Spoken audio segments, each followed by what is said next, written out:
Bienvenidos a Historias Sagradas. Aquí exploramos los relatos más poderosos y trascendentales de las Escrituras. Hoy les tenemos 3 impactantes historias que nos ayudarán a entender la crucifixión de Jesús. Comenzaremos con el amargo destino de Poncio Pilato, el hombre que sentenció a Jesús a muerte. Cómo culminó su vida después de tan trascendental decisión. Luego, nos adentraremos en el destino del centurión que atravesó el costado de Jesús. ¿Qué sucedió con él? ¿Y cuál fue su sorprendente final? Y finalmente, reflexionaremos sobre las últimas palabras de Jesús en la cruz. ¿Qué significado profundo tienen estas 7 declaraciones finales? A través de estos relatos, podemos contemplar la profundidad del amor de Dios y la importancia de su plan redentor. Cada detalle revela no solo eventos históricos, sino también verdades espirituales que siguen siendo relevantes y transformadoras para nosotros hoy.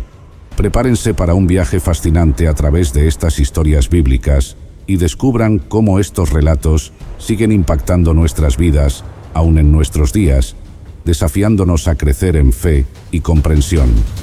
Comencemos.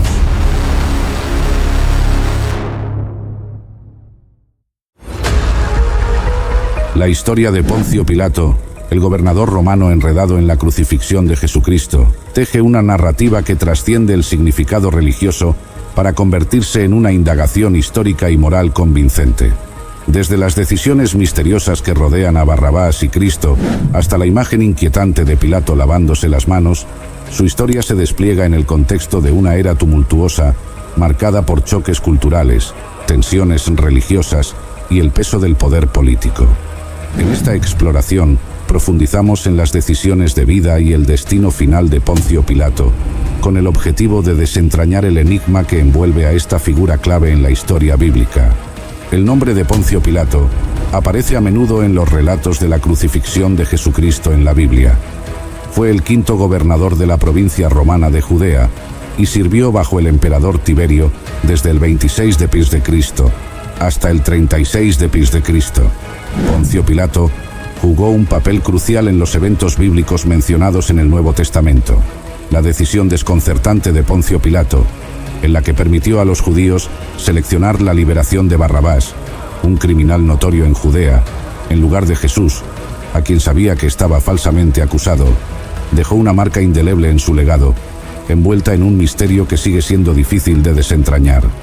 A pesar de que su esposa soñó con Jesús la noche anterior y le aconsejó que no se involucrara con él, Pilato terminó entregando a Cristo para ser crucificado después de que el pueblo eligió a Barrabás. Pilato hizo el gesto de lavarse las manos, indicando que no tenía nada que ver con esa decisión injusta, pero esto no pudo salvarlo de su destino. Por esa razón, en este video discutiremos la vida y la trágica muerte de Poncio Pilato. ¿Quién era?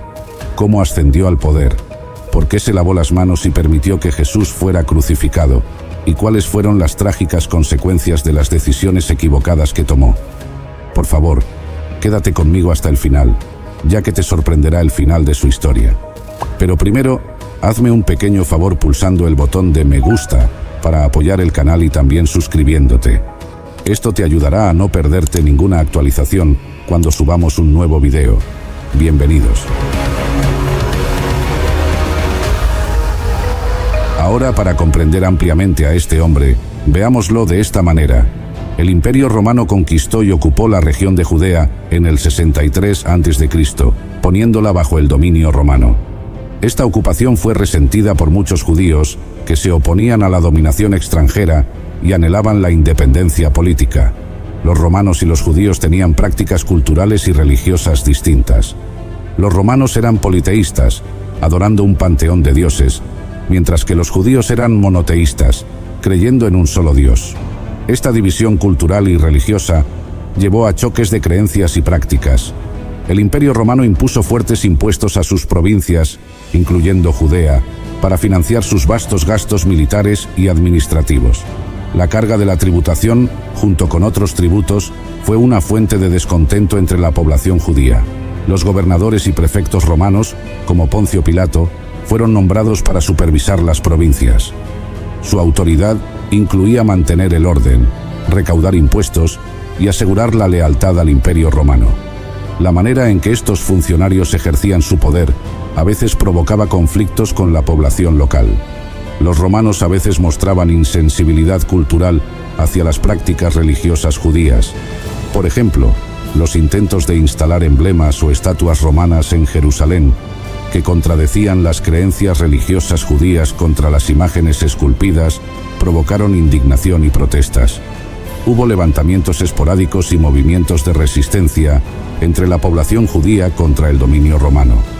Grupos como los celotes buscaban resistir la autoridad romana a través de la rebelión armada, contribuyendo a una atmósfera de tensión e inestabilidad. La religión de los judíos jugó un papel significativo. Creían en un pacto especial con Dios y resentían cualquier interferencia extranjera en sus asuntos religiosos. Los romanos, a su vez, a menudo percibían las prácticas religiosas judías como peculiares y sospechaban de potenciales sentimientos rebeldes. Esto llevó a una serie de tensiones en la región donde Poncio Pilato supervisaba, lo que lo puso bajo presión en su gobierno. La vida temprana de Poncio Pilato no está extensamente documentada, y los registros históricos proporcionan información limitada sobre sus antecedentes. Lo que se sabe proviene de referencias breves en textos históricos y los relatos del Nuevo Testamento en la Biblia. Poncio Pilato nació alrededor del año 26 a.C. y provenía de una familia que pertenecía al orden ecuestre romano, una clase social por debajo de la clase senatorial, pero aún considerada parte de la élite romana. El lugar exacto de su nacimiento es incierto, pero los registros históricos sugieren que probablemente nació en el centro de Italia. Los antecedentes familiares y la educación temprana no están bien documentados y hay poca información sobre su educación o carrera temprana. Ascendió a la prominencia a través de su asociación con figuras influyentes en la política romana, lo que finalmente lo llevó a su nombramiento en posiciones clave dentro del Imperio Romano. La entrada de Pilato en el servicio público se atribuye a menudo a sus conexiones y relaciones con individuos influyentes en Roma. No era raro que individuos de la clase ecuestre aseguraran posiciones dentro de la administración romana a través de conexiones familiares o políticas. La carrera de Pilato en el servicio público progresó y finalmente se convirtió en prefecto, gobernador de la provincia romana de Judea, un puesto que ocupó desde aproximadamente el 26 hasta el 36 de Cristo. Pilato compartió una cantidad limitada de poder civil y religioso con la asamblea judía del Sanedrín, compuesta por 23 o 71 ancianos. Como prefecto de Judea, era responsable de la administración civil general de la provincia. Esto incluía la aplicación de la ley romana, el mantenimiento del orden público y la administración de justicia. El prefecto tenía el mando sobre las fuerzas militares romanas estacionadas en Judea. Esta autoridad le permitía usar el poder militar para mantener el orden, suprimir rebeliones y abordar cualquier amenaza al dominio romano.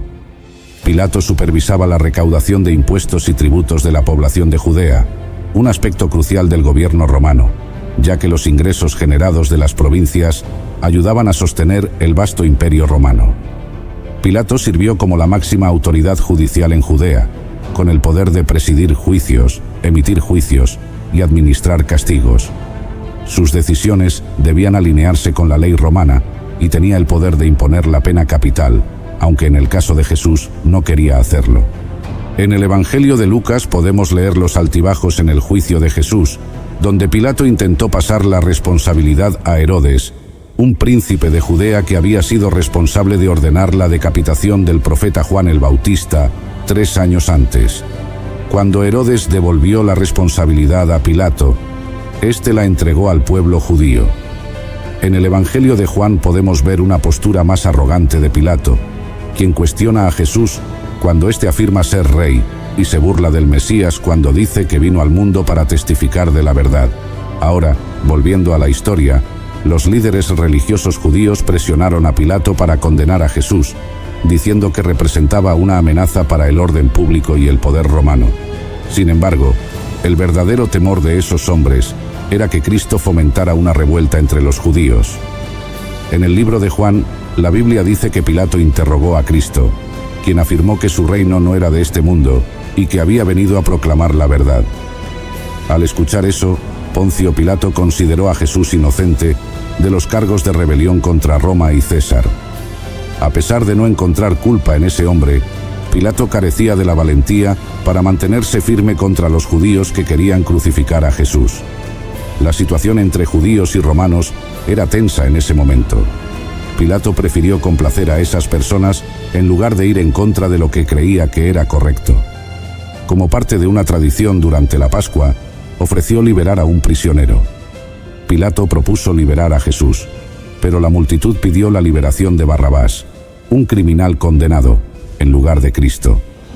Al ver a su esposo siendo presionado por la gente, la esposa de Pilato, Claudia, le advirtió sobre el error que estaba a punto de cometer. Mira lo que dice la Biblia. Mientras Pilato estaba sentado en el tribunal, su esposa le envió este mensaje: no te metas con ese hombre inocente, porque hoy he sufrido mucho en sueños por causa de él. Pero enfrentado a la insistencia de la población y al temor de iniciar una gran revuelta popular, Pilato se lavó públicamente las manos, simbolizando que no tenía nada que ver con esa decisión y que la responsabilidad recaería en el pueblo y los líderes religiosos. Luego, Jesús fue crucificado en el Calvario, fuera de Jerusalén. La participación de Poncio Pilato en la narrativa bíblica terminó ahí, pero su vida como líder del Imperio Romano en Judea continuó. Incluso después de encontrarse con Cristo, Pilato siguió siendo el mismo hombre malvado. Los relatos históricos muestran que 3 años después de la muerte de Jesús, Pilato tomó medidas brutales, ordenando el arresto y asesinato de algunos galileos que estaban haciendo sacrificios en el templo. Se informa que Pilato ordenó la matanza de un grupo de samaritanos armados en una aldea llamada Tirana. Estos samaritanos esperaban encontrar artefactos que se creía habían sido enterrados allí por Moisés. El líder de este movimiento podría haber sido Doso, una figura mesiánica entre los samaritanos activa en ese tiempo. Los samaritanos, que afirmaban no estar armados, presentaron una queja ante Lucio Vitelio el Viejo, gobernador de Siria del 35 al 39 d.C. Esta queja llevó a la llamada de Pilato a Roma para enfrentar el juicio por parte de Tiberio. Sin embargo, Tiberio había muerto antes de la llegada de Pilato, situando la fecha de la destitución de Pilato como gobernador alrededor del 37 d.C. Tras la muerte de Tiberio, el destino de Pilato iba a ser determinado por el nuevo emperador Calígula, uno de los líderes más notorios de la antigua Roma. No está claro si se llevó a cabo alguna audiencia formal, ya que los nuevos emperadores a menudo desestimaban asuntos legales pendientes de reinados anteriores. El único resultado seguro fue que Pilato no fue reinstalado como gobernador de Judea. Las razones para esto son debatidas, ya sea porque la audiencia salió mal o porque Pilato eligió no regresar. Sin embargo, era seguro que Pilato fue enviado al exilio en la región de la Galia, donde se encuentra Francia. El historiador de la Iglesia primitiva, Eusebio, escribiendo a principios del siglo IV, afirmó que la tradición relata que Pilato se suicidó posteriormente debido a la desgracia. Eusebio, el historiador cristiano temprano, proporciona un relato de la muerte de Poncio Pilato en su obra Historia de la Iglesia. Según Eusebio, esta información se deriva de la tradición y no ofrece detalles explícitos ni fuentes. El mismo escritor Josefo, en el libro 18 de Antigüedades, dice que Herodes Agripa, quien fue nombrado rey por Claudio, mató a Santiago, el hermano de Juan, con la espada, y que Pedro, habiendo sido encarcelado, fue después crucificado. Dice que se informa en muchas obras históricas que Pilato cayó en tales calamidades que se vio obligado a convertirse en su propio asesino y verdugo. En este pasaje, Eusebio atribuye la información sobre el suicidio de Pilato a muchas obras históricas, pero no especifica cuáles ni proporciona referencias directas para corroborar esta afirmación. El uso del término «se informa» sugiere que Eusebio está transmitiendo información que era parte de la tradición más amplia que circulaba en ese momento, en lugar de basarse en evidencia documentada específica. Los estudiosos han abordado el relato de Eusebio con cautela debido a la falta de corroboración independiente y al hecho de que el propio Eusebio reconoce la información como parte de la tradición. La narrativa sobre el suicidio de Pilato puede haber servido a un propósito teológico, enfatizando la retribución divina por su papel en la crucifixión de Jesús, en lugar de estar basada en evidencia histórica concreta. Ha habido algunos argumentos sobre esta afirmación, aunque los historiadores tempranos, como Daniel Schwartz, argumentan en contra de descartar a la ligera las afirmaciones de Eusebio. Fuentes notables, incluyendo al filósofo del siglo II Celso, cuestionaron por qué, si Jesús era Dios, Pilato no había sido castigado. El apologista cristiano Orígenes, escribiendo alrededor del 248 d.C., respondió sugiriendo que nada malo le pasó a Pilato porque la responsabilidad de la muerte de Jesús recaía en los judíos, no en Pilato. El supuesto suicidio de Pilato no se menciona en las obras de Josefo, Filón o Tácito. Paul Maier sugiere que el destino de Pilato probablemente implicó retirarse como funcionario del gobierno y convertirse en un magistrado romano pensionado, en lugar de encontrar un final más desastroso. Joan Taylor señala que Filón discutió a Pilato como si ya estuviera muerto en Embajada a Gallo, escrita unos años después del mandato de Pilato como gobernador. Y hasta aquí nuestro episodio de hoy. El legado de Poncio Pilato se mantiene como un recordatorio conmovedor de la compleja interacción entre el poder, la moralidad y la convicción personal. Su papel crucial en la narrativa de la crucifixión, marcado por momentos de ambigüedad moral y conveniencia política, sigue cautivando las mentes a través de las edades. El enigmático lavado de manos, las decisiones reticentes tomadas bajo presión y las consecuencias finales enfrentadas por Pilato pintan un vívido cuadro de un líder desgarrado entre fuerzas en conflicto. Ya sea en el ámbito de la fe o en los anales de la historia de Poncio Pilato sigue siendo una exploración intemporal de la condición humana, incitando a la reflexión sobre el impacto perdurable de las decisiones tomadas en el crisol de momentos cruciales. Gracias por acompañarnos en esta profunda exploración sobre la vida y el destino de Poncio Pilato. A través de su historia, hemos visto cómo las decisiones, la moralidad y el poder pueden entrelazarse de maneras complejas y a menudo trágicas. Pilato, una figura clave en la crucifixión de Jesús, nos deja con lecciones sobre la responsabilidad, el coraje y las consecuencias de nuestras acciones. Esperamos que esta narración te haya proporcionado una comprensión más amplia y enriquecida de este personaje histórico y bíblico. Su legado nos invita a reflexionar sobre nuestras propias decisiones y el impacto que pueden tener en la historia y en nuestras vidas. En aquel día sombrío y crucial en la historia, yo, un centurión romano, estaba presente supervisando la crucifixión de Jesús. Era un soldado endurecido por la guerra, acostumbrado a la brutalidad y la muerte, pero algo en ese evento específico estaba a punto de cambiar mi vida para siempre. Mi responsabilidad era garantizar que la ejecución ocurriera sin problemas. Estaba acostumbrado a seguir órdenes rígidas y a mantener el orden en medio del caos. Sin embargo, ese día sería extraordinariamente diferente de cualquier otro que había experimentado. Yo soy el centurión romano que traspasó el costado de Jesús en la crucifixión, y esta es mi historia. Mi posición exigía un carácter frío y eficiente. Era responsable de 100 soldados, y mi ascenso en las filas del ejército romano se debió a mi valentía, inteligencia y habilidad para manejar situaciones extremas. El papel que desempeñaba requería una capacidad para separar mis emociones del deber. No obstante, los eventos de ese día desafiarían esa separación, obligándome a confrontar mis propias creencias y emociones.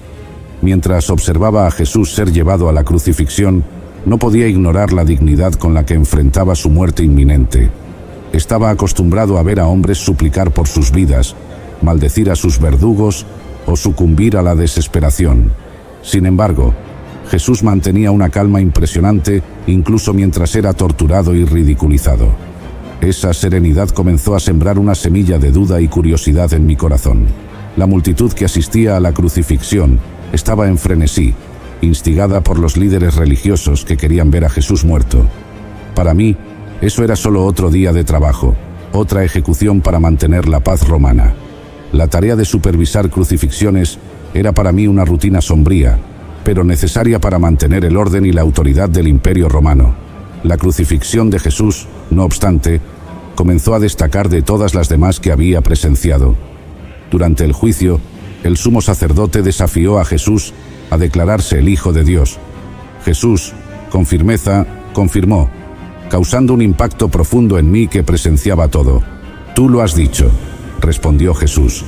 Esta declaración fue un punto de inflexión. El sumo sacerdote rasgó sus vestiduras, acusando a Jesús de blasfemia, lo que llevó a su condena. Presente durante este intercambio, vi la calma y la autoridad con que Jesús respondió a las acusaciones. No se defendió ni suplicó por misericordia. En cambio, afirmó su identidad divina, sabiendo que eso sellaría su destino. Este comportamiento contrastaba fuertemente con el de otros condenados, que a menudo recurrían a la desesperación o la negación. Jesús fue llevado al pretorio, donde los soldados se reunieron a su alrededor, burlándose e infligiendo un dolor indescriptible. Lo desnudaron, le pusieron un manto escarlata y trenzaron una corona de espinas colocándola en su cabeza. Luego le dieron una caña simbolizando un cetro y se arrodillaron ante él en burla diciendo: «Salve, Rey de los judíos». Le escupían, tomaban la caña y golpeaban su cabeza repetidamente. Observando todo esto, no pude evitar notar la dignidad de Jesús ante tanta humillación. Cualquier otro hombre habría suplicado por misericordia o gritado de dolor, pero Jesús se mantuvo en silencio, soportando el sufrimiento con una tranquilidad que desafiaba la comprensión humana. A medida que Jesús enfrentaba más humillaciones y torturas, su respuesta permanecía constante. No maldijo a sus verdugos ni intentó escapar. En cambio, continuó demostrando una fuerza tranquila que desafiaba mi comprensión. Esa fuerza no era física sino espiritual, y comenzaba a despertar una nueva percepción en mí, un soldado endurecido. La multitud, incitada por los líderes religiosos, exigía la crucifixión de Jesús. Pilato, cediendo a la presión, entregó a Jesús a los soldados. Nuevamente vi la calma de Jesús en medio del caos. «Crucifícalo, crucifícalo», resonaban los gritos de la multitud, mientras Pilato se lavaba las manos, simbolizando su intento de eximirse de la culpa por la condena de un hombre inocente. Estaba acostumbrado a la violencia y la sed de sangre de las multitudes. Había visto muchas veces a las masas exigir la muerte de los condenados. Sin embargo, la intensidad del odio dirigido a Jesús era inusual. Sabía que los líderes religiosos estaban detrás de eso, manipulando a la multitud para asegurar la ejecución de Jesús. Esa manipulación no era nueva, pero el blanco de su odio era lo que me perturbaba. Mientras Jesús cargaba su cruz por las estrechas calles de Jerusalén, cayendo bajo el peso, me vi obligado a intervenir, ordenando a Simón de Cirene que ayudara a cargar la cruz. Este simple acto de compasión, ordenado por mí, mostró que incluso en mi papel de ejecutor no era insensible al sufrimiento humano. Vi en Jesús a un hombre que no merecía ese destino. A medida que la procesión avanzaba, la multitud continuaba burlándose e insultando a Jesús. Sin embargo, Jesús no devolvió el odio, permaneció en silencio, soportando todo con una dignidad que desafiaba las expectativas. Ese comportamiento contrastaba con la reacción típica de otros condenados, que frecuentemente responden a la violencia con violencia o desesperación. Cuando llegaron al lugar, clavaron a Jesús en la cruz y la elevaron entre dos ladrones, cumpliendo la profecía de Isaías sobre él ser contado entre los transgresores. La multitud continuaba burlándose de él, y los líderes religiosos lo desafiaban a bajar de la cruz si realmente era el Hijo de Dios. Incluso uno de los criminales crucificados a su lado se unió a las burlas de la multitud. Pero Jesús permaneció en silencio, demostrando una fuerza interior que confundía a sus ejecutores. Mientras Jesús era clavado en la cruz, no expresó odio ni ira. Por el contrario, pidió al Padre que perdonara a aquellos que lo crucificaban, incluyendo a mí mismo. «Padre, perdónales porque no saben lo que hacen». Estas palabras, pronunciadas en medio de la agonía, revelaron una profundidad de amor y compasión que desarmó mi corazón. Acostumbrado a escuchar gritos de dolor y maldiciones, me sorprendió esta oración. Nunca antes había presenciado a un hombre, especialmente uno que estaba siendo ejecutado de manera tan cruel, pedir perdón para sus verdugos. Esta demostración de misericordia comenzó a romper la dureza de mi corazón, plantando en mí una semilla de duda sobre todo lo que había conocido y creído. A medida que las horas pasaban, la naturaleza también comenzó a reaccionar al sufrimiento de Jesús. La oscuridad cayó sobre la tierra al mediodía, durando hasta las 3 de la tarde. Este fenómeno sobrenatural aumentó el sentimiento de pavor y reverencia entre los presentes. Viendo la creación reaccionar de manera tan dramática, me vi obligado a reconocer que algo mucho más grande estaba sucediendo. La oración de Jesús, pidiendo perdón para sus verdugos, resonaba en mi mente. Nunca antes había oído a alguien orar por sus enemigos de esa manera. Esta demostración de amor y compasión contrastaba fuertemente con la brutalidad del acto de crucifixión. Comencé a preguntarme quién era este hombre que podía amar tan profundamente incluso en medio de la tortura. Mientras los soldados echaban suertes, Jesús continuaba sufriendo en silencio, mostrando una resistencia y una serenidad que desafiaban la comprensión humana. Para mí, cada momento aumentaba mi convicción de que este no era un hombre común. Reflexionaba sobre las historias y los milagros que había oído sobre Jesús, y me preguntaba cómo alguien con tanto poder y compasión podía ser condenado a muerte. Y Jesús, clamando otra vez con gran voz, entregó el Espíritu. Y he aquí que el velo del templo se rasgó en dos, de arriba a abajo. La tierra tembló y las piedras se partieron. Estos eventos físicos reflejaban la magnitud espiritual de lo que estaba ocurriendo. El velo del templo, que separaba el lugar santísimo, fue rasgado, simbolizando la nueva alianza entre Dios y la humanidad a través del sacrificio de Jesús. Era viernes, y al día siguiente sería la fiesta de la Pascua, una celebración sagrada para los judíos. Los jefes judíos no querían que en el día sábado los 3 hombres siguieran colgados en las cruces, porque ese sería un sábado muy especial. Con gran urgencia pidieron a Pilato ordenar que se les quebraran las piernas a los 3 hombres para acelerar su muerte, y así poder retirar los cuerpos antes del anochecer. Los soldados, siguiendo las órdenes, fueron y les quebraron las piernas a los 2 que habían sido clavados junto a Jesús. Pero cuando llegaron a Jesús, se dieron cuenta de que ya había muerto. Había una calma extraña en su semblante, una paz que sobrepasaba todo entendimiento. Por eso no le quebraron las piernas, cumpliendo sin saberlo las antiguas profecías. Y fue entonces cuando me acerqué a Jesús. Con mi lanza en mano, perforé su costado para asegurarme de su muerte. Al instante, salió sangre y agua, un signo claro de que su sufrimiento había terminado. Pero ese acto simple y brutal resonó en mi corazón de una manera que no puedo explicar. Todo esto sucedió para que se cumpliera lo que dice la Biblia. No le quebrarán ningún hueso. En otra parte, la Escritura también dice: mirarán al que atravesaron con una lanza. De repente, la tierra tembló y una oscuridad sobrenatural cubrió el cielo. Estos signos cósmicos nos conmovieron profundamente a mí y a los soldados que custodiábamos a Jesús. Nunca habíamos presenciado algo semejante. Desde la hora sexta hasta la hora novena, hubo tinieblas sobre toda la tierra. Este fenómeno sobrenatural aumentó el sentimiento de pavor y reverencia entre nosotros, dejando claro que la crucifixión de Jesús era un evento extraordinario.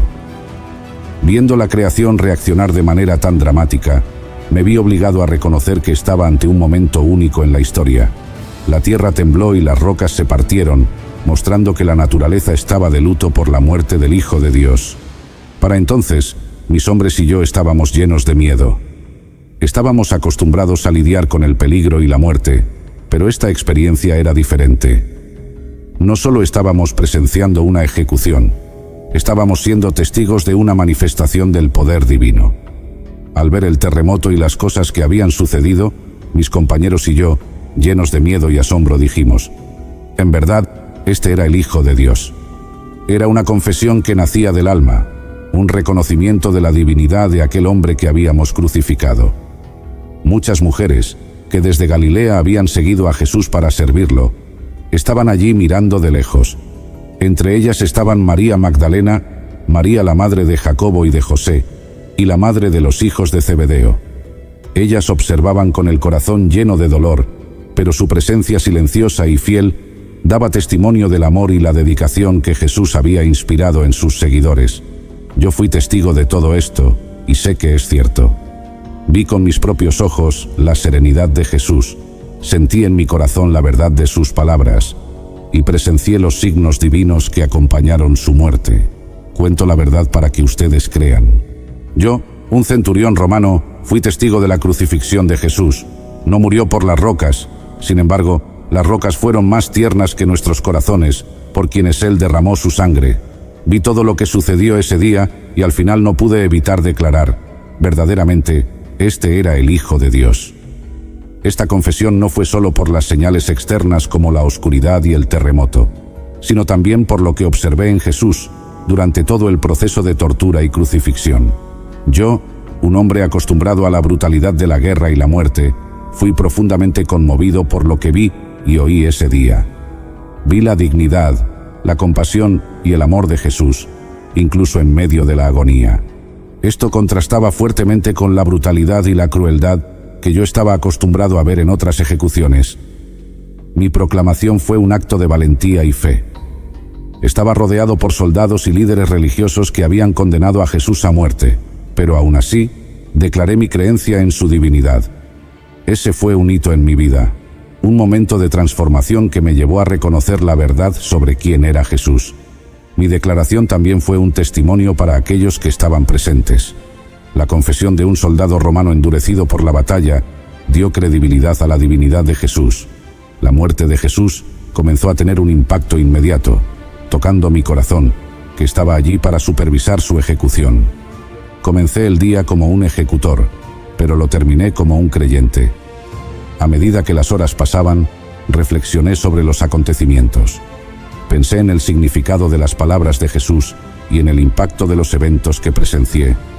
La oración de Jesús pidiendo perdón para nosotros, sus verdugos, los signos sobrenaturales y la serenidad de Jesús ante la muerte. Estos momentos continuaron resonando en mi mente, y cada momento de ese día reforzó mi convicción de que había presenciado algo extraordinario. Mi mente estaba llena de preguntas. ¿Quién era este hombre que ayudé a crucificar?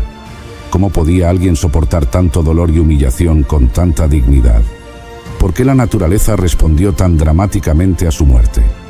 Estas preguntas comenzaron a consumir mis pensamientos, llevándome a buscar respuestas. Las palabras de Jesús al sumo sacerdote, afirmando que él vería al Hijo del Hombre sentado a la derecha del poder y viniendo sobre las nubes del cielo, resonaban en mi mente. Empecé a darme cuenta de que la crucifixión no era el final, sino el comienzo de algo mucho mayor. Acostumbrado a lidiar con la muerte, comencé a vislumbrar la promesa de vida eterna a través de Jesús. Mientras reflexionaba, no pude evitar pensar en la responsabilidad que cargaba. Había supervisado la ejecución de un hombre justo, un hombre que ahora creía que era el Hijo de Dios. Ese peso de responsabilidad comenzó a transformar mi visión de mí mismo y del mundo a mi alrededor. Ya no era solo un soldado romano, ahora era alguien que había sido tocado por la verdad divina. Algo dentro de mí empezó a cambiar. Yo, un soldado endurecido por la guerra y la muerte, sentí mi corazón ser tocado por el mensaje de amor y perdón de Jesús.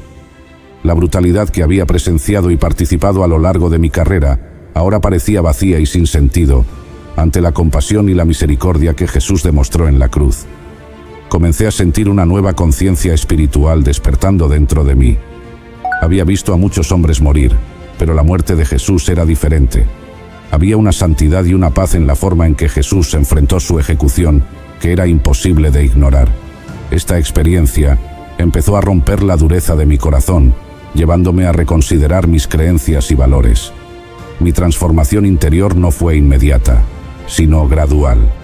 A medida que reflexionaba sobre los eventos de ese día, sentí una creciente necesidad de buscar la verdad.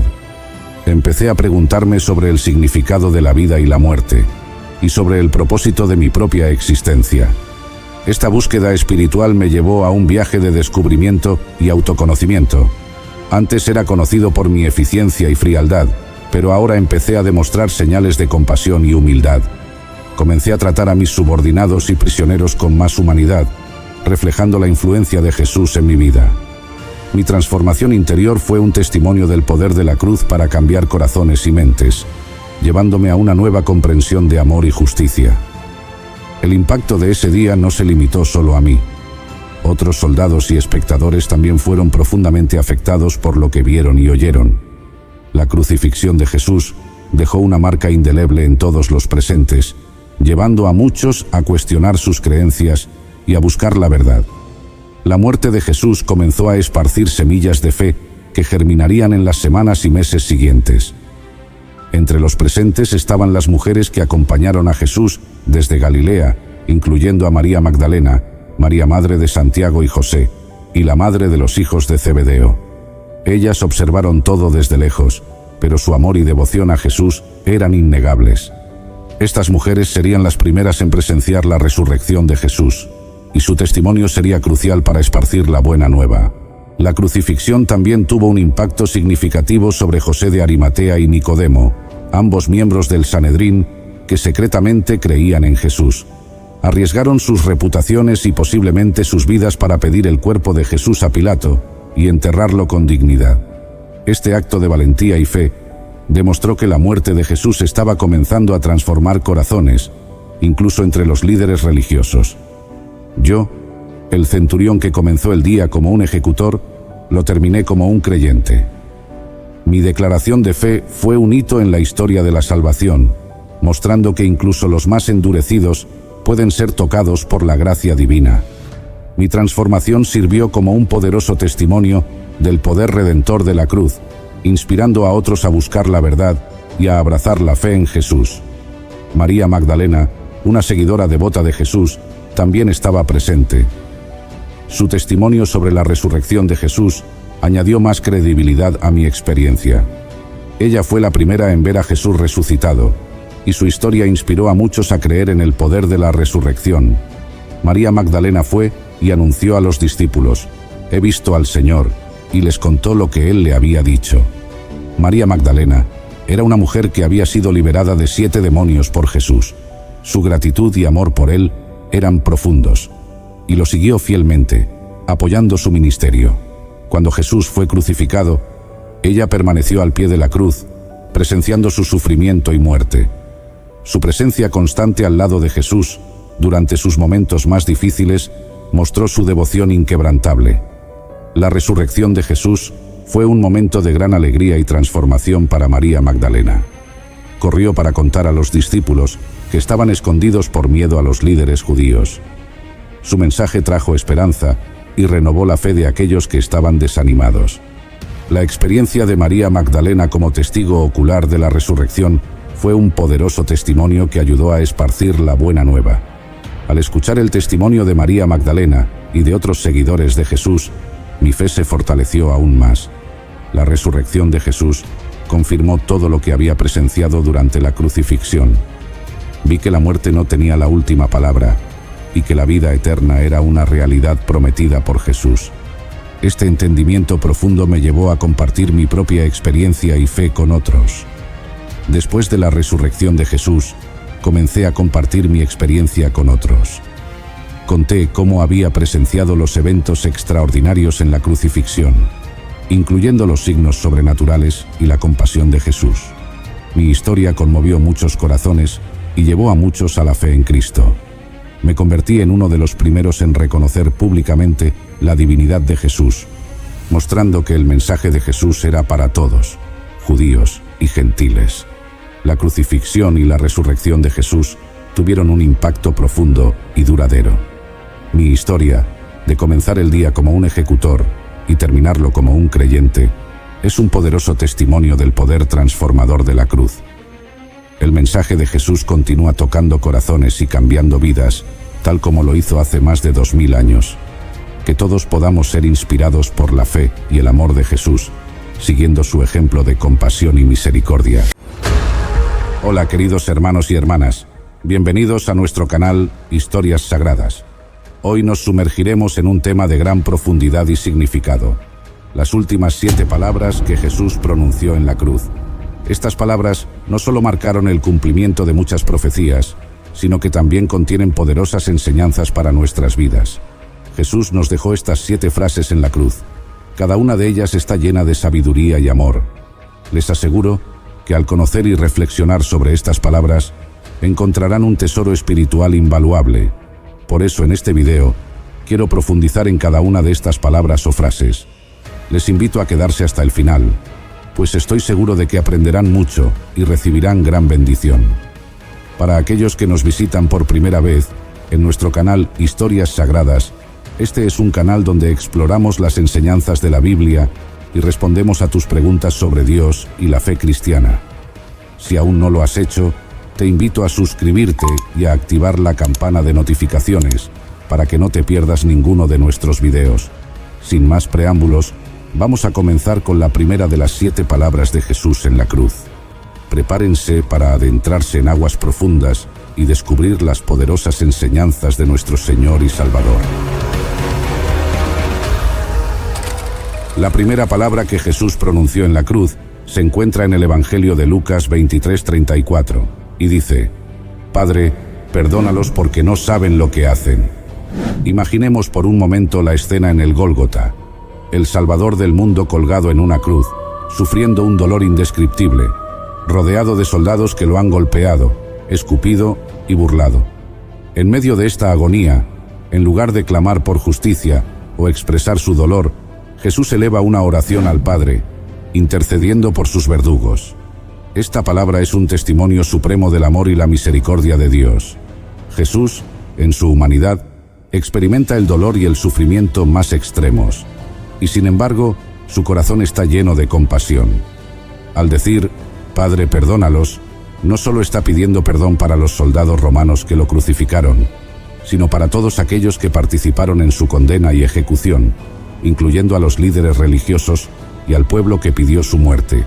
En un sentido más amplio, esta oración abarca a toda la humanidad, porque todos, en nuestra condición pecaminosa, somos responsables del sufrimiento de Cristo. Jesús nos muestra que el perdón es posible incluso en las circunstancias más difíciles. Él nos enseña que el amor de Dios no tiene límites y que su gracia es suficiente para cubrir todos nuestros pecados. La frase, porque no saben lo que hacen, revela una profunda verdad sobre la naturaleza humana. La ignorancia espiritual es una condición que todos hemos experimentado. Muchas veces, actuamos en contra de la voluntad de Dios sin comprender plenamente las consecuencias de nuestros actos. Jesús, al interceder por sus verdugos, nos muestra que el camino hacia la reconciliación con Dios comienza con el reconocimiento de nuestra ignorancia y la necesidad de su perdón. Además, esta palabra nos llama a seguir el ejemplo de Cristo en nuestras propias vidas. Nos invita a perdonar a aquellos que nos han herido, incluso cuando no lo merecen. El perdón no significa ignorar el dolor o justificar la ofensa, sino liberarnos del peso del rencor y permitir que la gracia de Dios transforme nuestras relaciones. Al perdonar, imitamos a Cristo y permitimos que su amor fluya a través de nosotros, sanando corazones y restaurando relaciones. El perdón es una de las enseñanzas más difíciles de practicar, pero también es una de las más liberadoras. Cuando perdonamos, experimentamos la paz y la libertad que solo Dios puede dar. No se trata de un acto de debilidad, sino de una manifestación del poder del Espíritu Santo en nosotros. Jesús nos mostró que el perdón es un acto de obediencia y fe, un reflejo del carácter de Dios en nuestras vidas. La oración de Jesús en la cruz nos recuerda que el perdón es posible y que a través de él podemos experimentar la plenitud del amor de Dios. Al meditar en esta primera palabra, pidamos al Espíritu Santo que nos llene de la capacidad de perdonar, de amar sin condiciones y de interceder por aquellos que nos han hecho daño. Que podamos, como Jesús, mirar más allá de las ofensas y ver la necesidad de salvación en cada persona. Que su ejemplo nos inspire a vivir una vida marcada por la gracia y la compasión. La segunda palabra que Jesús pronunció en la cruz se encuentra en Lucas 23:43 y dice: De cierto te digo que hoy estarás conmigo en el paraíso. En esta escena, Jesús no está solo en su sufrimiento. A su lado, 2 criminales están siendo crucificados. Uno de ellos se burla de Jesús, pero el otro, consciente de su propia culpa y de la inocencia de Jesús, le dice: Jesús, acuérdate de mí cuando vengas en tu reino. Es en respuesta a esta súplica sincera que Jesús pronuncia estas palabras de promesa y esperanza. Imaginemos la escena. Un hombre que ha vivido una vida de crimen, en el último momento de su existencia, encuentra la fe y se vuelve a Jesús. En su desesperación y arrepentimiento, reconoce a Jesús como su Salvador. Y Jesús, en su infinita misericordia, le ofrece no solo perdón, sino también la certeza de la salvación. Hoy estarás conmigo en el paraíso. Es una declaración poderosa y transformadora. Esta segunda palabra de Jesús nos revela varias verdades profundas. En primer lugar, nos muestra que la salvación es un regalo de gracia que no depende de nuestras obras, sino de nuestra fe en Jesús. Este criminal no tuvo tiempo para hacer buenas obras, no pudo redimirse a través de acciones, pero su fe en Jesús fue suficiente para garantizarle un lugar en el paraíso. Esto nos enseña que nunca es tarde para volverse a Dios y que su gracia está disponible para todos, sin importar nuestro pasado. Además, la promesa de Jesús, hoy estarás conmigo en el paraíso, nos asegura que la vida eterna comienza en el momento en que ponemos nuestra fe en Él. No es algo que esperamos en un futuro lejano, sino una realidad presente. Esta promesa ofrece consuelo y esperanza a todos los creyentes, recordándonos que al morir, nuestras almas van inmediatamente a estar con el Señor. No hay un periodo de espera, no hay incertidumbre. La muerte, para los que están en Cristo, es una transición a una vida plena y eterna en su presencia. La respuesta de Jesús al criminal arrepentido también nos desafía a considerar nuestra propia actitud hacia el arrepentimiento y el perdón. Nos muestra que el verdadero arrepentimiento, incluso en el último momento, es aceptado por Dios. No hay pecado demasiado grande, no hay vida demasiado rota, que no pueda ser redimida por el amor de Cristo. Esta palabra nos llama a no juzgar a los demás por su pasado, sino a ver cada corazón como una posible morada del Espíritu Santo. Jesús, al asegurarle al ladrón que estaría con él en el paraíso, nos muestra la profundidad de su amor y su disposición a salvar. Este es un amor que trasciende el tiempo y las circunstancias, un amor que está siempre dispuesto a recibir a quien se vuelve a Él con fe y arrepentimiento. Es un recordatorio de que la misericordia de Dios es inagotable y su gracia es suficiente para todos. Al meditar en esta segunda palabra, pidamos a Dios que nos dé un corazón lleno de compasión y misericordia, que nos permita ver a los demás a través de los ojos de Cristo y que nos dé la valentía para compartir su mensaje de esperanza y salvación con el mundo. Que podamos vivir con la seguridad de su promesa de vida eterna y que nuestra fe en Jesús nos guíe cada día hacia una relación más profunda con Él. Avancemos a la tercera palabra de Jesús en la cruz, y esta se encuentra en Juan 19, 26, 27, que dice: «Mujer, he ahí tu hijo», y a Juan le dijo: «He ahí tu madre». En este momento de profundo sufrimiento y agonía, Jesús, con un amor que trasciende el dolor físico, muestra su cuidado y preocupación por los suyos. Al ver a su madre, María, y al discípulo amado, Juan, de pie junto a ella, Jesús les habla con ternura y compasión, asegurándose de que su madre no quedara desamparada. Imaginemos la escena. María, la madre de Jesús, está viendo a su hijo sufrir en la cruz. El dolor en su corazón debe haber sido indescriptible, una espada atravesando su alma, como le había profetizado Simeón en el templo. En medio de su propio dolor, Jesús piensa en el bienestar de su madre, mostrando un ejemplo supremo de amor filial. Al encomendar a María y a Juan el uno al otro, Jesús no solo asegura el cuidado físico de su madre, sino que también establece una nueva relación de amor y apoyo entre ellos. Esta tercera palabra nos revela varias verdades profundas y poderosas. Primero, nos muestra la importancia de honrar y cuidar a nuestros padres y familiares. Jesús, incluso en su hora más oscura, no olvidó su responsabilidad de hijo. Este acto de amor y preocupación nos recuerda que debemos honrar a nuestros padres y cuidar de ellos, especialmente en sus momentos de necesidad. La Biblia nos enseña a honrar a nuestros padres, y Jesús modela esta enseñanza hasta el final de su vida terrenal. Además, esta palabra nos enseña sobre la comunidad y el apoyo mutuo en la fe. Jesús establece una nueva familia basada en la fe y el amor.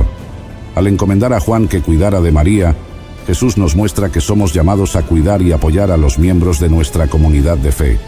La Iglesia es una familia espiritual, y como tal, debemos estar dispuestos a ayudarnos y sostenernos mutuamente en momentos de necesidad. La frase, «Mujer, he ahí tu hijo» y «he ahí tu madre», también nos desafía a expandir nuestra comprensión del amor y el cuidado. No se limita solo a los lazos de sangre. sino que se extiende a todos aquellos que forman parte de nuestra vida espiritual.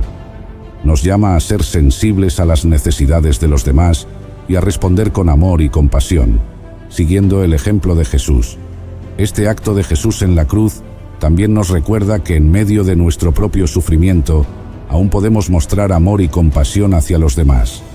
A menudo, el dolor y la dificultad pueden llevarnos a centrarnos en nosotros mismos, pero Jesús nos muestra un camino diferente. Él, en su agonía, se preocupó por el bienestar de su madre y de su discípulo amado. Este ejemplo nos inspira a buscar maneras de servir y cuidar a los demás, incluso cuando estamos atravesando nuestras propias pruebas. Al meditar en esta tercera palabra, pidamos a Dios que nos dé un corazón lleno de compasión y amor, que nos permita honrar y cuidar a nuestros padres y a los miembros de nuestra comunidad de fe. Que podamos seguir el ejemplo de Jesús, mostrando amor y cuidado incluso en medio de nuestras propias pruebas, y que nuestra vida sea un reflejo del amor incondicional de Dios. Avancemos a la cuarta palabra de Jesús en la cruz, que se encuentra en Mateo 27:46, y dice: Dios mío, ¿por qué me has desamparado?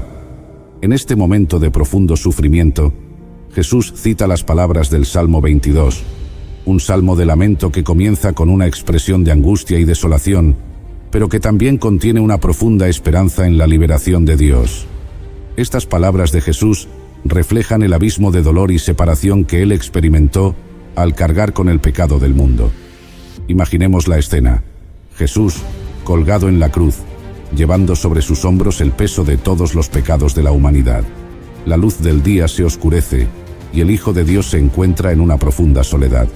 Este grito de desamparo revela la magnitud del sacrificio de Jesús. En su humanidad, experimentó una separación de Dios, el Padre, algo que nunca antes había conocido. Este momento es el clímax del sufrimiento de Jesús, un sufrimiento que él asumió voluntariamente por amor a nosotros. Dios mío, ¿por qué me has desamparado? Es una declaración que resuena con la experiencia humana de sentirse abandonado y solo. Todos hemos pasado por momentos en los que sentimos que Dios está distante, que nuestras oraciones no son escuchadas y que estamos solos en nuestro dolor. Jesús, al pronunciar estas palabras, se identifica con nuestra humanidad y con nuestros momentos más oscuros. Él conoce nuestro sufrimiento porque él mismo lo ha vivido. Esta cuarta palabra nos revela varias verdades profundas. Primero, nos muestra la gravedad del pecado y sus consecuencias. El pecado crea una separación entre nosotros y Dios, una separación que Jesús experimentó en nuestro lugar. Al tomar sobre sí nuestros pecados, Jesús experimentó la desolación que el pecado causa. Este sacrificio nos ofrece la oportunidad de reconciliación con Dios, una reconciliación que no podríamos lograr por nosotros mismos.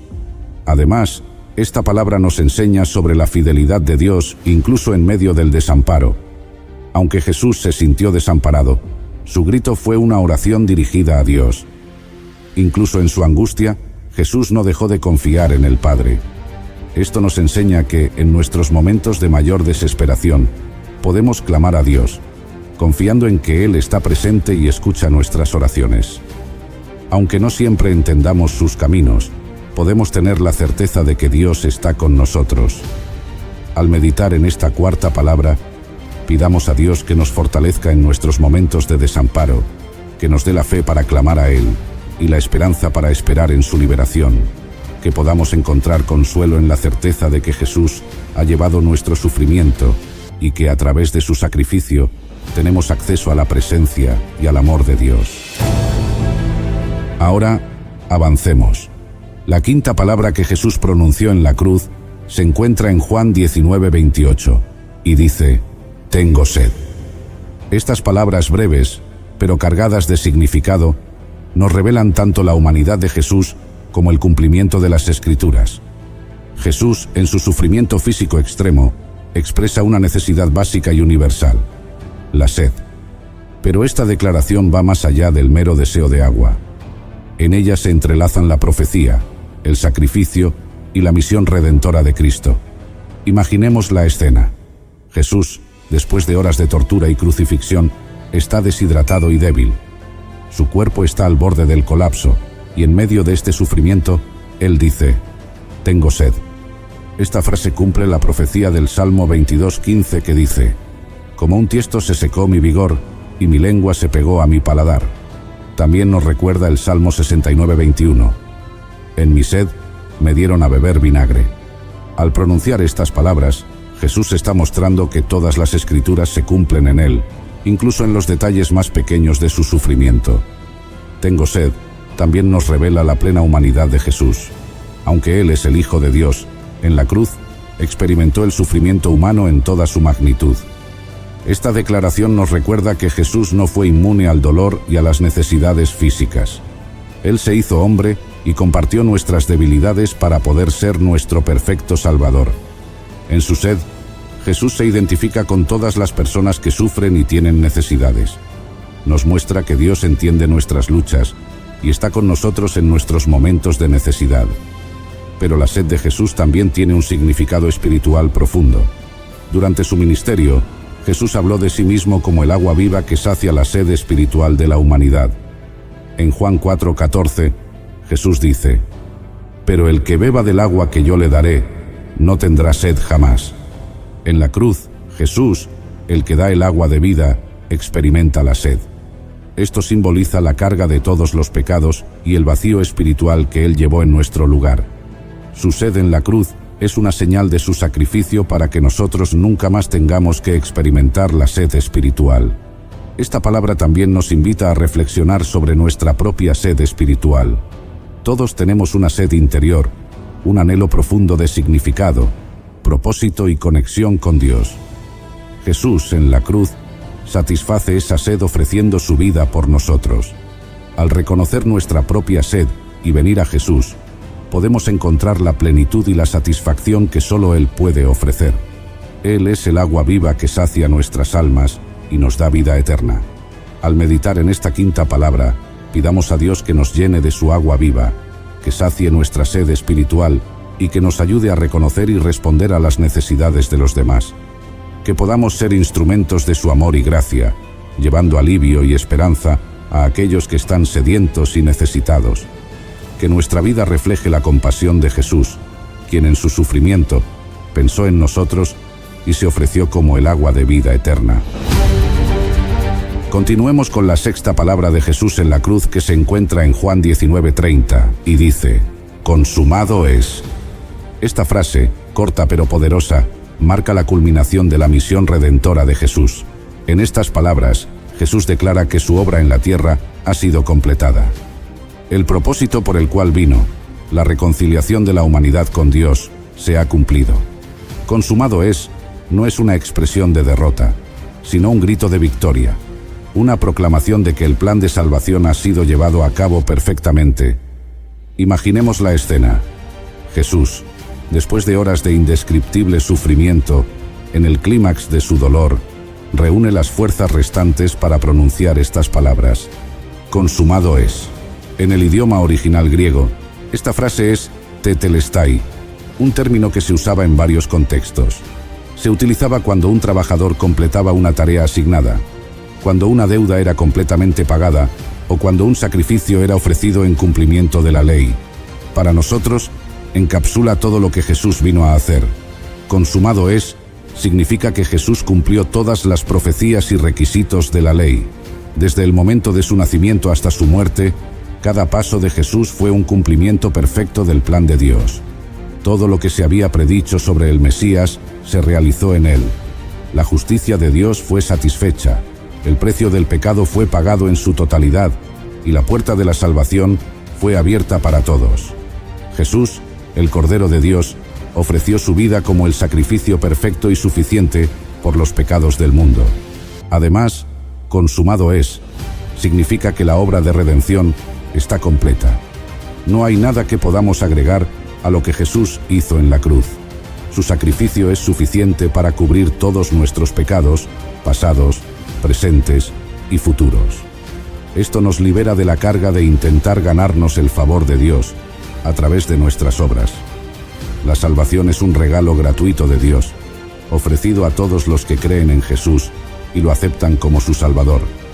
Esta declaración de Jesús nos asegura que nuestra deuda ha sido pagada completamente, que hemos sido redimidos y reconciliados con Dios. Esta palabra también nos invita a reflexionar sobre nuestra propia vida y misión. Jesús cumplió perfectamente la obra que el Padre le había encomendado. Como sus seguidores, también estamos llamados a cumplir con los propósitos que Dios tiene para nosotros. Consumado es, nos desafía a vivir con intencionalidad y propósito, buscando hacer la voluntad de Dios en todo lo que hacemos. Nos recuerda que, al igual que Jesús, podemos confiar en que Dios completará la buena obra que ha comenzado en nosotros. Al meditar en esta sexta palabra, pidamos a Dios que nos llene de gratitud por el sacrificio de Jesús y la obra consumada en la cruz, que podamos vivir con la seguridad de que nuestra deuda ha sido pagada y que somos hijos e hijas de Dios, redimidos por la sangre de Cristo. Que esta verdad nos inspire a vivir con propósito, buscando cumplir la voluntad de Dios en todas las áreas de nuestra vida. Y cerrando este estudio, la séptima y última palabra que Jesús pronunció en la cruz se encuentra en Lucas 23:46 y dice: Padre, en tus manos encomiendo mi espíritu. Estas palabras, pronunciadas con un último aliento, encapsulan la entrega final y total de Jesús a su Padre Celestial. Después de soportar el peso del pecado del mundo, el dolor físico y la separación espiritual, Jesús entrega su espíritu al Padre en un acto de suprema confianza y rendición. Imaginemos la escena. Jesús, después de haber cumplido su misión redentora, está a punto de entregar su vida. Ha soportado la traición, el juicio injusto, la tortura y la crucifixión. Ha sentido el abandono y el peso de todos nuestros pecados. Y ahora, en el momento final, con una fe inquebrantable, se encomienda al cuidado del Padre. Padre, en tus manos encomiendo mi espíritu. Es un acto de confianza absoluta en la bondad y la soberanía de Dios.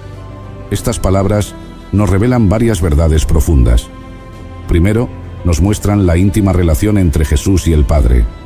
A lo largo de su ministerio, Jesús constantemente se dirigía a Dios como Padre, demostrando una relación de amor, obediencia y confianza. Incluso en su momento más oscuro, Jesús confía en el Padre con todo su ser. Esto nos invita a considerar nuestra propia relación con Dios. Confiamos en Él lo suficiente como para encomendarle nuestra vida y nuestro espíritu, especialmente en los momentos de mayor dificultad. Además, esta palabra nos enseña sobre la naturaleza de la verdadera entrega y rendición. Jesús nos muestra que la rendición no es un acto de debilidad, sino de fuerza y confianza en el amor de Dios. Al entregar su espíritu al Padre, Jesús nos da un ejemplo de cómo vivir y morir en la fe. Nos invita a soltar el control y confiar en que Dios tiene un plan perfecto, incluso cuando no entendemos todo lo que está sucediendo. Padre, en tus manos encomiendo mi espíritu, también nos recuerda la esperanza de la resurrección. La muerte de Jesús no es el final, sino el comienzo de una nueva vida. Al entregar su espíritu al Padre, Jesús está anticipando su resurrección y su victoria sobre la muerte.